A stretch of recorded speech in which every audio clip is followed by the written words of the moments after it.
It really depends. Hunter, I would say, is easier because it's just one person controlling the character. You don't have to rely on anyone else like you would for Survivor.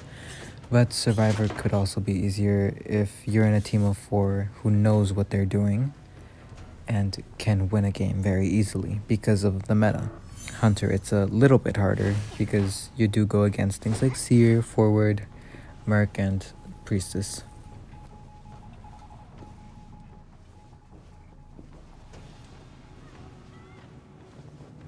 Streaming is actually one of my favorite things to do. Unfortunately, I only have my phone, and streaming on Omelette or through Twitch using just your phone is not quite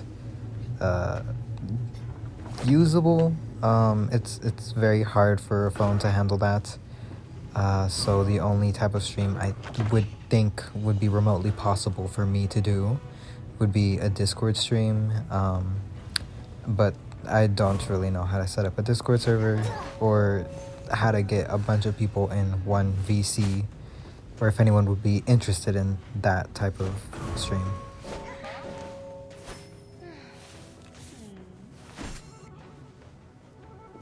Thank you for the congratulations, and I'm glad that I've been able to help you and as well as others with my videos. I try to be as informative or have my videos have some type of learning aspect to them, since not a lot of people do go in depth like I would.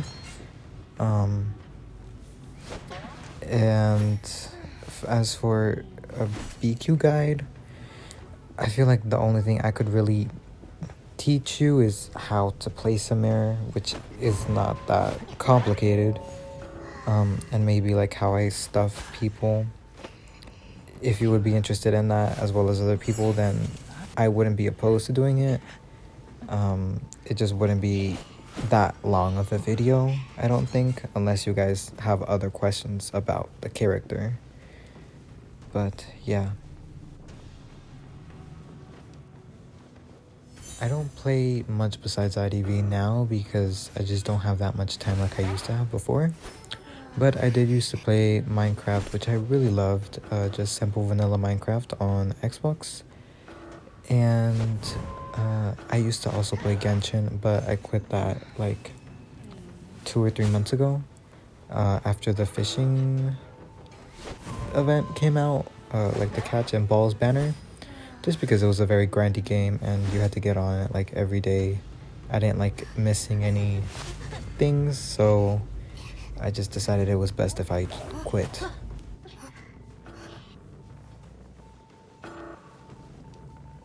I think using abnormal while you have 2 ciphers left is actually pretty smart, because if you're able to analyze how the game is going and you think it could benefit you, then that could put you in a really great spot, since you catch it ahead of time instead of having one cipher, it almost being primed, you using abnormal on it, but the survivors decoding on it still, and they end up popping it, so the abnormal was rendered useless. So it's great if you can catch it, especially if you have everyone injured. That way they're still struggling to heal, and you're able to like pick them off one by one, chair them, and then you just, do the same thing.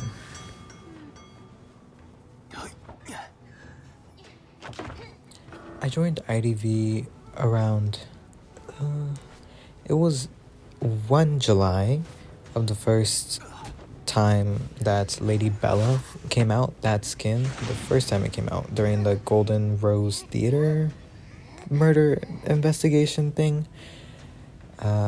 Second question, I chose Mary just because she was meta, she seemed easy to use, and she was pretty. And then I picked up Gecko because I was watching a lot of Blebber, and he seemed very fun to play. And when I did actually play him, it was fun hopping around. 3, a guide from Mary. It's up to you guys. If I get the community tab sometime, I don't know when I will, I'll ask you guys about it and get your opinions, like what types of things I should do.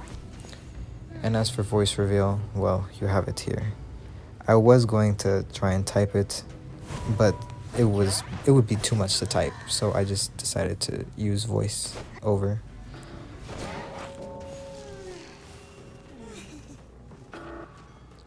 I've had quite a few encounters with toxic survivors. They're all pretty much the same, you know. Either a survivor teammate gets mad because another teammate threw, and they just start cussing each other out in post-match, or they come after you, the hunter, because, I don't know, you won and they're salty about that. I had this one person, it was a merc. I lost to them once because I was playing badly with BQ. Then like later on I got them again. I won, and then a third time they banned my BQ because I had won like twice at that point, and I had to play Ripper because my main was banned. And then they ended up calling me a one trick. They were like, I knew it was you. Like, you just a one trick, you're playing on a Smurf, and like all these things, which honestly it doesn't bother me at this point. Like, they're toxic. I guess you can call me toxic too for slugging these survivors in the duels match if you've been paying attention to it in the background. But I mean, I was going through a rough time. Listen, I had lost these points, and then I was getting bullied by batter and forward, and you can't chair in this game. Like, if you're not gonna let me chair, then I might as well slug you, and then you complain about me slugging you. You can't win, so it's just whatever.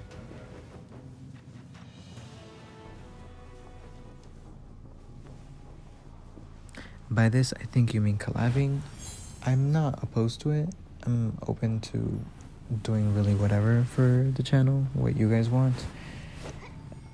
The one person I have collabed with was Midnight Crystal. She's the one who pushed me to start uploading my videos, and we did some dual hunters together. Currently, she isn't the one I'm partnered with right now, but I'll insert her channel in case you haven't heard of her.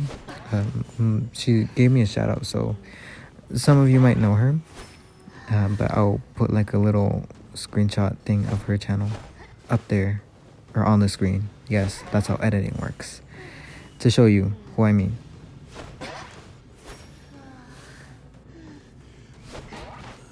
I answered this a bit in the last question. Mid was definitely the one to push me and encourage me to start uploading videos, and she taught me how to do like the YouTube things of, you know, making titles, creating thumbnails, uploading videos, and things like that, which really helped.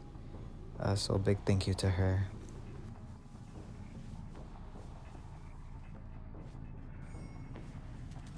We can totally play together sometime. I'm usually on just during rank, but if something ever comes up, like I want to make a custom duo thing with you guys or something like that, then I'd be more than open to.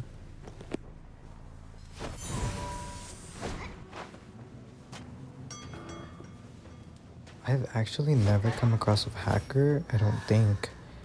Or maybe I just haven't noticed. But as for toxic survivors, yeah, like people have said like racial slurs in post-match, cursed people out, emoted a bunch while kiting.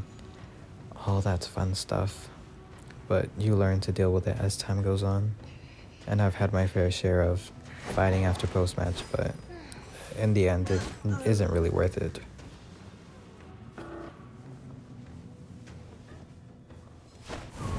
I'm playing on an iPhone, which you can tell by that little white bar thing at the bottom when I screen record, but it's the 12 Pro Max that I'm on.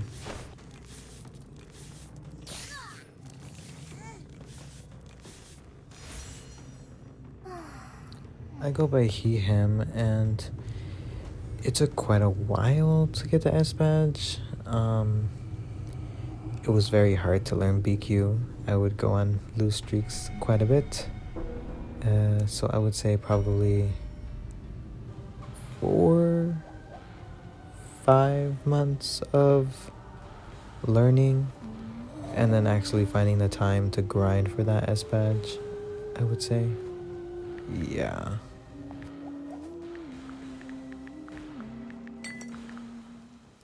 I started playing IDV actually because in real life friend recommended it to me, and he started to like play it with me. He was like, "Play it with me, you." And I was like, "Okay, fine, another one of your little games that you want me to try out." And so I downloaded it. I became familiar with it, and then I just started like, what I tend to do with games is I go to it, then I spend like a while with it, and I try and dive deep in it and like play the entire day so that I can like get whatever rewards to get a character or something. In this case, it was clues to buy a character, and I started to do my research on like who was the best hunter, which was like Dream Witch at the time, and so I just really ended up liking it. And unfortunately, he ended up just dipping on me, so I didn't have like a survivor partner anymore. It was just me alone as hunter. And as for face reveal, not anytime soon. I sometimes change my profile picture from Discord to be my face, but I won't really make it like a big announcement or anything. It just happens when it happens.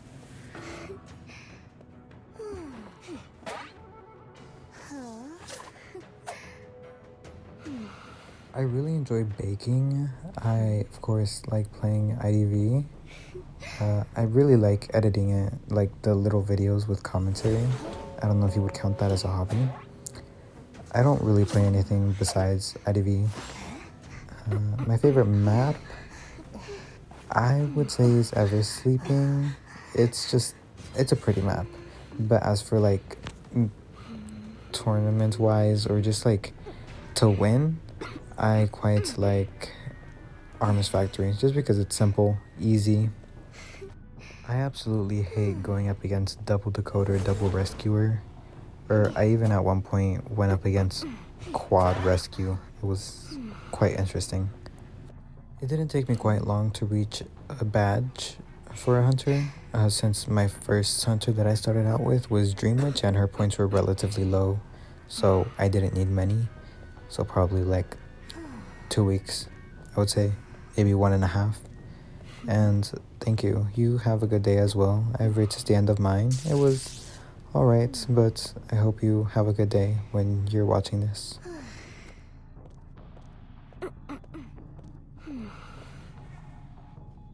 For BQ, I really like Lady Bella with her accessory since it's matching, but sometimes it can be a little bit too heavy with the whole skin. It's very detailed, plus that carry animation and those pink particles that always come off her. It looks really nice with Bloodbath. It's much simpler of a skin, well, less so than Lady Bella, so it looks simpler. I'm just gonna use that word again. But also that balloon animation with Scarlet, I think it's the skin name, the green curtain one. It looks nice because of the colors, green and pink. They go well together. And for Ripper, I like Soul Emissary with the red rose cane. I used to have it on a different account, but I now only have blue rose cane. But it's still cool because it's like a demon holding someone very romantically.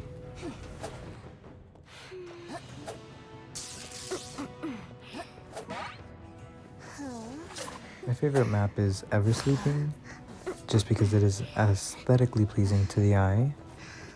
For BQ, when you place a mirror, that little yellow ring of the duration when it's up to 12 seconds, I would want to be able to control how long that is. So for example, you put it up, you hit a survivor, you stop it, and then the cooldown starts for the mirror, the 15 seconds immediately after you do. That way it can just shorten the time of your mirror, and if you place a bad mirror, then you can get that cooldown faster. For Luchino, I'm not really sure. I guess revert that nerf that they did when they increased the lethal crash. And for Ripper, his skill, his literally only second skill of getting invisible is countered by stunners. If there's a way for his skill to not be cancelled by stunners, then that would be amazing. Because right now, he is never in his invisible state with Enchantress or Priestess or Prospector. As for who I would delete, I would delete Forward, Seer especially, and I'm fine with Mechanic being a decoder, but I cannot deal with her bot, so just kill the bot entirely.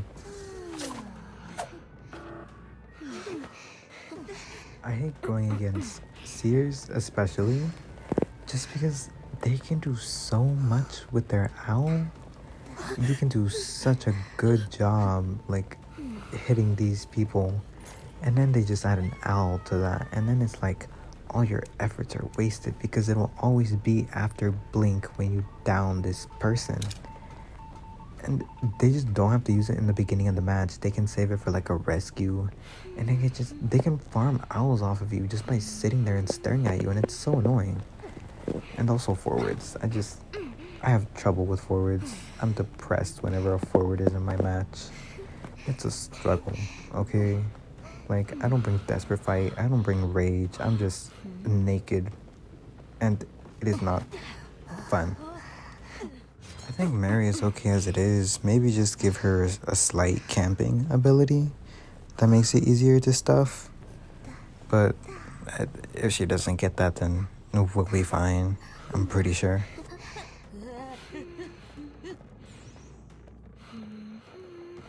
I like playing her just because she's very simple once you get the hang of her. And if you're a lazy person, then by all means try her out. I mean, she can walk through things. What's better than that? Like, she can defy obstacles. Is that not crazy? And yes, we also have Priestess, who's like, we complain about her being able to like go through all these things, and so can Mary, so I see the argument. But it's still just slightly unfair because we don't get a stun, to the survivors at least, but Roach does. So yeah, I'm 17 and a friend recommended the game to me. I don't really feel any specific way toward the game, it's just there. I play it mainly during rank because anything else is just a joke.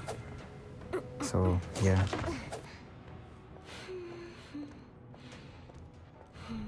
The very first hunter I ended up playing was Dream Witch, which was a very bad idea since I was a literal beginner to the game. I chose to play the hardest hunter at the time as my first main, which I bit off more than I could chew, so I only made it to C badge. I never made it past there.